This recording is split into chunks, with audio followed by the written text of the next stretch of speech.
بسم اللہ الرحمن الرحیم. السلام علیکم ویورز، میں ہوں آپ کا ہوسٹ آفتاب نذیر اور آپ دیکھ رہے ہیں ویژن پوائنٹ.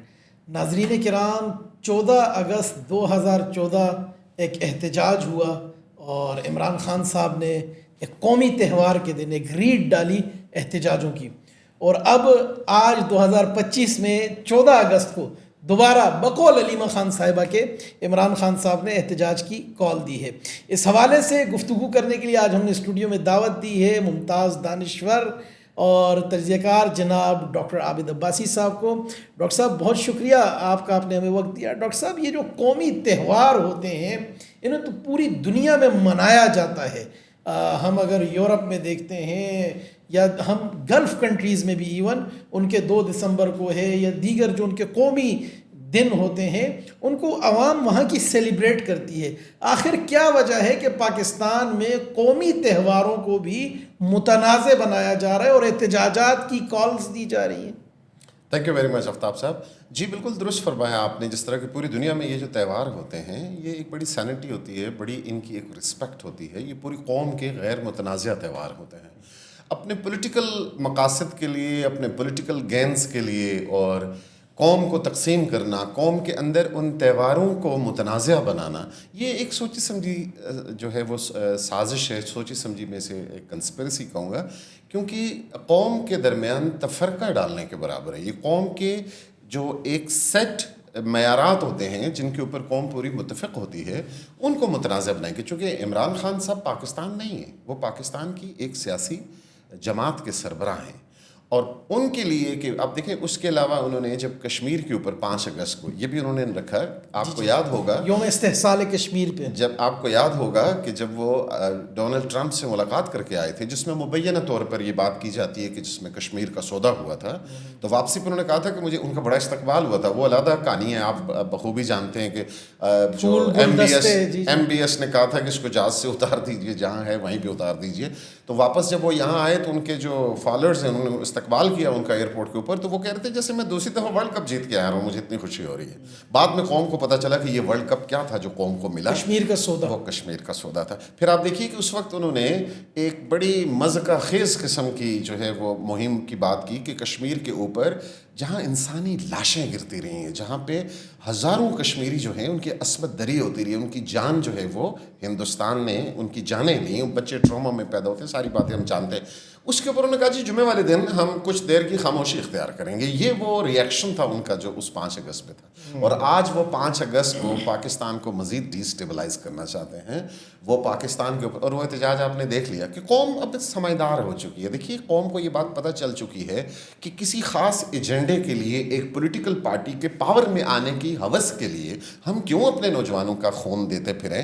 کیوں نہ ہم ان کو تعلیم دیں، ان کو پولیٹیکل جو ملک میں ایک ہمیں ایک نظر آ رہی ہے اسٹیبلٹی، ہمارے ہاں اکنامک ایک جو اسٹیبلٹی آ رہی ہے. تو میرا خیال ہے کہ قوم نے بھرپور جو ہے وہ سنجیدگی کا مظاہرہ کیا. اور ایک جو پہلے ہم دیکھتے رہے ہیں کہ نوجوانوں کو ورغلا کے وہ سڑکوں پر لانا اور ان کے ذریعے سے توڑ پھوڑ کرنا. پھر 9 مئی کا واقعہ آپ کو پتہ ہے کہ جو پاکستان کی تاریخ کا سیاہ ترین دن ہے.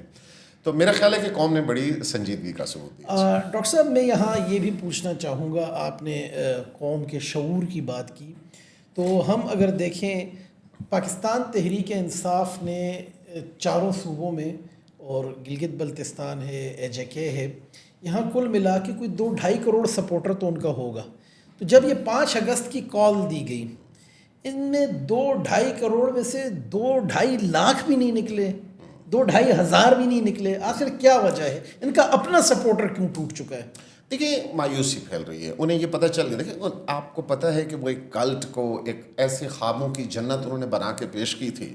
بہت سارے ہمارے دوست بھی اس وقت ان کے ساتھ تھے. تو اس خوابوں کی جنت میں یہ تھا کہ وہ ایک نیا پاکستان ہوگا اور تبدیلی ہوگی اور اس میں آزادی حقیقی ہوگی اور اس میں جو ہے ریاست مدینہ ہوگی اور 50 لاکھ گھر ہوں گے اور 1 کروڑ نوکریاں ہوں گی. لیکن نکلا کیا؟ وہی گوگیاں، فرائیں اور بزدار اور ناہنجار اور پتہ نہیں کون کون سے کروڑوں روپے اربوں روپے لوٹ کے کوئی ملک سے فرار ہو گئے. انہیں ملک ریاضوں سے ہیرے کی انگوٹھیاں لی جاتی رہیں. پنجاب کے اندر کمشنرز اور ڈپٹی کمشنر اپائنٹ کرنے کے لیے کروڑوں روپے کی رشوت لی جاتی رہی. ایک حکومت کے ایک ٹینیور میں 24 سیکٹری ایک محکمے کے تبدیل کیے گئے، پتہ نہیں 6-7 آئی جی تبدیل کیے گئے. بعد میں پتہ چلا کہ وہ تو سارا پیسوں کا کاروبار تھا. کوئی ایک بات جو عمران خان صاحب کے 4 سالہ یا پونے 4 سالہ دور حکومت میں جو انہوں نے قوم کو خواب دکھایا تھا اس پر کوئی عمل دکھا دیجیے، ایک سنگل مثال دکھا جو دیجیے. قائد اعظم محمد علی جناح صاحب رحمۃ اللہ علیہ اور ہمارے دیگر اکابرین جو پاکستان ہمیں بنا کر دے گئے تھے، کیا وہ پاکستان ٹھیک نہیں تھا جو ایک نئے پاکستان کا خواب دکھایا گیا؟ دیکھیے آفتاب صاحب، اچھی بات آپ نے کی. مسئلہ یہ ہے کہ ساؤتھ ایشین جو تھرڈ ورلڈ کنٹریز ہیں ان کے ہاں بہت سارے مسائل ہیں. ہماری جو جغرافیائی لوکیشن ہے وہ کہتے ہیں نا کہ اچھی صورت بھی کیا بری شے ہے، جس نے ڈالی بری نظر ہی ڈالی. کہ ہماری جو خوبصورت جغرافیائی لوکیشن ہے وہ ہمارے لیے مسیح بچوں کی گریٹ گیمز یہاں ہوتی رہیں، یہاں پہ عالمی جو گلوبل پاورز ہیں ان کے مفادات رہے یہاں پہ. نتیجہ یہ ہوا کہ اس خطے میں آج بھی پھر کالونیل پاورز یہاں ہندوستان میں رہی اتنا عرصہ، تو اس کے اثرات موجود ہیں کہ ہم اپنی اس طرح سے ترقی شاید نہیں کر سکے جو ہمیں کرنی چاہیے تھی. ہمارے وسائل کو ایکسپلوریشن کی اس کی لمبی بحث ہو سکتی ہے. تو مایوسی ہوتی ہے، لوگوں کو جابس نہیں ملتی، غربت ہوتی ہے، مسائل ہوتے ہیں. اس کو ایکسپلائٹ کیا گیا کہ یہ جو پرانا پاکستان ہے یہ چونکہ فلاں فلاں کھا گئے ہیں، فلاں فلاں لوٹ گئے ہیں، اس لیے آپ کی غربت ہے، آپ کی قسم پرسی ہے. ہم پاور میں آئیں گے تو پہلے دن بلڈوزر کھڑے ہوں گے، یہ جو ہے نا گورنر ہاؤس، وزیر اعظم ہاؤس کو باؤنڈریاں اڑا دی جائیں گی، اور پتہ نہیں 200 ارب کے 400 ارب وہ ایک ان کا نوجوان جو چیخ و پکار کرتا تھا سوات سے، پتہ نہیں کہاں ہے وہ ٹائیگرز کہاں گئے؟ ٹائیگرز. تو وہ چیخ و چیخ کے کہہ رہا تھا کہ 300 ارب آئیں گے، 200 ارب ہم IMF کے منہ پہ ماریں گے، پتہ نہیں کس کے منہ پہ کیا ماریں گے. اور دودھ اور شہد کی سعید صاحب کہا کرتے تھے. تو نہیں، خان صاحب خود بھی یہ کہتے رہے کہ اتنے پاکستانی باہر سے فنڈ. چونکہ خان صاحب کا مسئلہ یہ تھا کہ ان کے کان میں کوئی بات کر دی جائے وہ اسے ضرب تقسیم دے کے اسی طرح آگے بیان کر دے. وہ سوچتے نہیں تھے کہ 900 611 کیا ہوتے ہیں اور 2000 ارب ڈالر روز منی لانڈر ہوتی ہے، نہیں 2 کروڑ ڈالر ہوتی ہے جرمنی کی سرحد. تو وہ اس طرح بول دیتے تھے. یہ دیکھیں ایک مذاق بنایا گیا. نوجوان جو ہمارے ہوتے ہیں کچے ذہن ہوتے ہیں، شغل میلہ تو لگا رہا نا 2-4 سال. شغل لگنے میں نتیجہ یہ ہوا کہ پاکستان 50 سال پیچھے چلا گیا. پاکستان کی جو اقتصادی بربادی ہوئی، جو انٹرنیشنل آپ کی اسٹینڈنگ جو تھی وہ تباہ و برباد ہوئی، اس کو ریپیئر ہونے میں مزید 20 سال لگیں گے. آپ فائنینشلی جہاں پہنچ گئے، آپ کا ڈالر جہاں پہنچ گیا، اب وہ ساری چیزیں کنٹرول ہیں. آپ کو پتہ ہے پہاڑ سے پتھر گر رہا ہو بہت بڑا، تو اس کو جب وہ کھڑا ہوتا ہے، گرنے لگتا ہوتا ہے، تو آپ اسے روک سکتے ہیں. ایک دفعہ وہ موو کرنا شروع کر دے تو وہ فورس آف گریوٹی سے اس کی اسپیڈ بڑھتی جاتی ہے، آپ اسے کنٹرول نہیں کر سکتے. تو خان صاحب نے جو پتھر گرا دیا تھا اقتصادیات کی زوال کا، اس کو اب روکنے میں خدا جانے پاکستان کو کتنا اور نقصان برداشت کرنا. اچھا ڈاکٹر صاحب، یہ بھی جو ان کی کچھ فوٹو سیشن گرفتاریاں ہوئیں جس کے بارے میں ایک تو PTI کا KPK کا کارکن بہت زیادہ غصے میں علی امین گنڈاپور صاحب پہ شام 5 بجے تک انتظار کرتے رہے 5 اگست والی کال میں، اور گنڈاپور صاحب نظر آئے پر گنڈاپور صاحب نظر نہیں آئے. اور بہت سارے لوگ پارلیمنٹیرینز MNAs اس دن غائب تھے. اسلام آباد بھی کھلا رہا. یہ پارلیمان کے اندر تو پہنچے لیکن سڑکوں تک وہ ان کے عوامی منتخب نمائندے نہ پہنچ سکے. تو یہ کیا وجہ ہے کہ یہ کیا شو آف تھا؟ یہ صرف دکھانے کے لیے گرفتاریاں تھیں؟ یہ صرف ایک خان صاحب تک پیغام پہنچانا تھا کہ جی جب آپ نے پھٹیک ڈال ہی دی ہے تو یہ ہم نکلے ہیں؟ اور جناب وہ گرفتاریاں بھی ہوتی ہیں، فوٹوز بنتے ہیں اور اس کے بعد وہ چھوٹ جاتے ہیں. دیکھیں وہ یہ سارا شوشا فوٹو والا ہی تھا نا. یہ 2011 میں جب ان کا عروج آیا، اس کے بعد گانا شانہ، ادھر ڈانس شانس اور کنسرٹ کر کے جو اس طرح تھی. تو انفارچونیٹلی یہ کوئی سنجیدہ نظریہ نہیں تھا، یہ کوئی سنجیدہ لیڈرشپ نہیں تھی. یہ لوگ جس طرح سے اس پارٹی میں لائے گئے تھے آپ کے سامنے، ہمارے بھی سامنے ہیں، جاز بربر کے، جہانگیر ترینوں کے اور علیم خانوں کے، اور اس طرح سے تو تمام پارٹیوں کے ٹھکرائے ہوئے جو لوگ تھے. اب شیخ رشید کے ساتھ مل کر عمران خان صاحب ریاست مدینہ بنا رہے تھے. جمشید دستی جو ہے، جو عمران خان کے بارے میں مغالطات بکتا ہوتا تھا، یہ سارے بکتے ہوتے تھے. تو ان کے ذریعے سے وہ ریاست مدینہ اور نیا پاکستان اور امریکہ سے حقیقی آزادی اور سائف اور جو ان کے منہ میں آیا وہ بولتے رہے.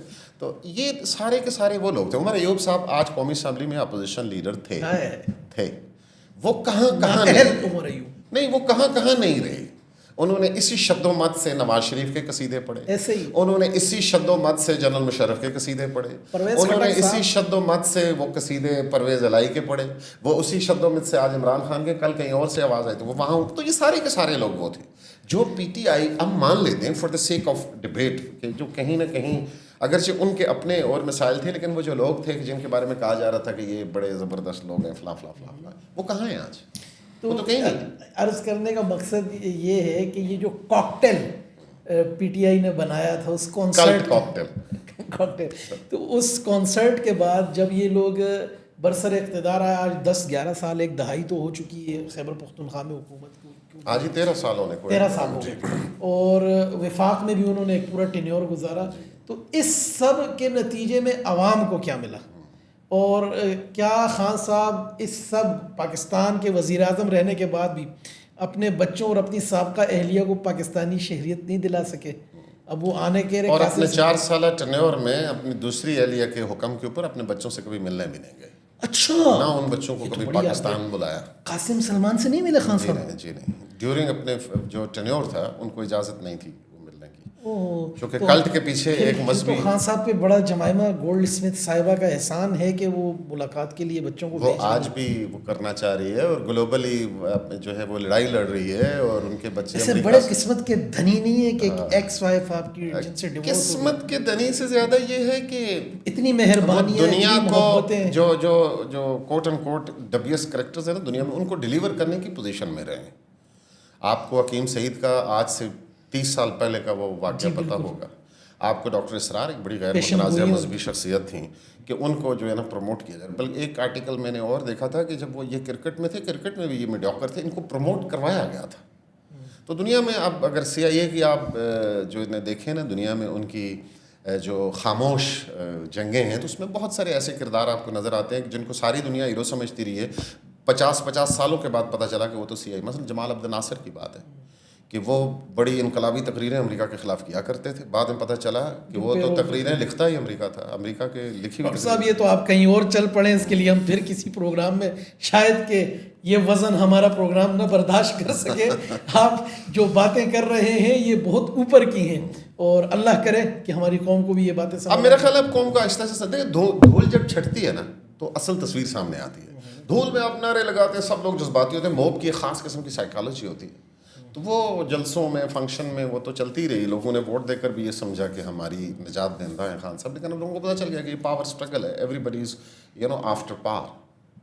تو علی امین گنڈا پور کی آپ نے مثال دی تھی, میں جملہ ایک بول دوں, بیچ میں بول گیا, آپ کا وقت ختم ہو رہا ہے, کہ ان کا کریکٹر اس پوری تحریک میں بڑا ڈبیس سا انفارچونیٹلی رہا ہے کہ اسلام آباد سے وہ بھاگے پتہ نہیں کتنے گھنٹے, کس ایجنسی کے دفتر میں بیٹھے رہے یا کسی کھانے کے ٹیبل پہ بیٹھے رہے, وہاں سے پھر وہ دامنے کو سے بھاگے, اور پھر وہ 18 پتہ نہیں ذیلے جو انہوں نے وہ ایک میجک مین کی طرح کیے, اور اسمبلی میں جا کے لینڈ کیا وغیرہ وغیرہ وغیرہ وغیرہ. تو ابھی بھی وہ ظاہر ہے وہ پاور رکھنا چاہتے ہیں, انہیں پتہ ہے کہ پاور میں صرف KP کے عوام کی وجہ سے پاور میں وہ نہیں رہ سکتے, یا خان صاحب کی وجہ سے. اس کے لیے اور بہت سارے پاکستان میں تھرڈ ورلڈ کنٹریز میں رول ہوتے ہیں, اور ان کے بغیر وہ پاور نہیں سسٹین کر سکتے, انہیں پاور کے لیے کچھ کرنا پڑتا ہے. بہت شکریہ جناب ڈاکٹر عابد عباسی صاحب. ناظرین کرام, آپ نے دیکھا ڈاکٹر صاحب نے انتہائی مختصر وقت میں مدلل انداز سے یہ سمجھانے کی کوشش کی کہ یہ پروجیکٹ کس کا تھا, کہاں سے آیا تھا, اور کیا ہونے جا رہا ہے. مزید اس قسم کی گفتگو انشاءاللہ ڈاکٹر صاحب کے ساتھ آئندہ پروگرامز میں جاری رکھیں گے. دیکھتے رہیے ویژن پوائنٹ.